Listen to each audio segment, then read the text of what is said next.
Hello, good afternoon, 11th Arts Psychology students. Welcome to your online class. Online class में हम अपना जो course है उसे कंटिन्यू करते हुए चैप्टर 6 जो हमारा चल रहा है उसी को आगे बढ़ाएंगे. हिंदी मीडियम और इंग्लिश मीडियम स्टूडेंट्स आप लोग अपनी बुक्स ओपन कीजिए और चैप्टर नंबर 6 निकालिए. चैप्टर 6 में अपना जो टॉपिक आज चलेगा वो है लर्निंग यानी अधिगम को प्रभावित करने वाले तत्व.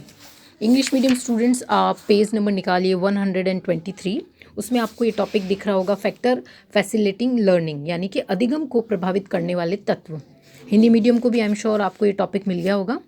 हमने अभी तक जो टॉपिक पढ़े हैं उसमें हमने ये पढ़ा है कि कैसे सीखना या अधिगम होता है, कि कैसे एक स्किनर बॉक्स की थ्योरी से हम एक चूहे के ऊपर किए गए एक्सपेरिमेंट से ये समझ गए कि कैसे लर्निंग के लिए रीइंफोर्समेंट ज़रूरी है, मोटिवेशन ज़रूरी है. तो आज हम जो टॉपिक डिस्कस कर रहे हैं उसमें जो हमने अभी तक लर्निंग की थ्योरीज पढ़ी हैं उनके बेसिस पर हम ये समझेंगे कि कैसे ये हमारा जो लर्निंग है ये इफ़ेक्टेड हो जाता है. जैसे एक एग्जांपल मैं आपको देती हूँ कि आप अगर एक क्लास में बैठे हैं और क्लास में टीचर स्टूडेंट के बीच में टॉपिक से रिलेटेड कम्युनिकेशन चल रहा है. अब अचानक अगर कमरे में शोर होने लगता है तो हमारा जो लर्निंग है वो इफ़ेक्ट हो जाएगा. हमें शायद जो टीचर बोल रहा है उसकी वो आवाज़ भी ठीक से सुनाई ना दे. तो कई बार ऐसा होता है कि लर्निंग इफ़ेक्ट कर जाती है कुछ एक्सटर्नल और इंटरनल फैक्टर से. अगर हम चाहते हैं कि क्लास में स्टूडेंट्स हमेशा अच्छे से परफॉर्म करें तो उसके लिए उसकी लर्निंग इफ़ेक्टिव होनी ज़रूरी है.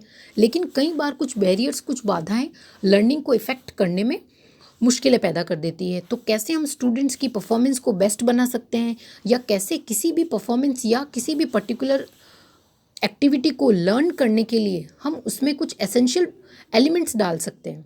तो अधिगम यानी कि सीखने को संभव बनाने के लिए ऐसे कौन कौन से तत्व हमें प्रयोग करने चाहिए जिसे हम किसी का सीखना संभव कर सकते हैं.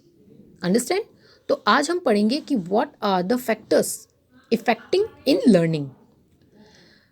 तो बुक में निकालिए आप, थोड़ा सा इसे हम रीड कर लेते हैं. In the preceding section, we examine the specific determination of learning such as continuation presentation of CS and US classification conditioning. ये हम क्या पढ़ रहे हैं कि अभी तक आपने क्या पढ़ा है, क्लासिकल कंडीशनिंग, ऑपरेंट कंडीशनिंग के बारे में पढ़ा है, जिसमें हमने क्या सीखा है कि कैसे सीखा जाता है, हाउ टू वी कंडक्ट और हाउ टू वी लर्न और परफॉर्म.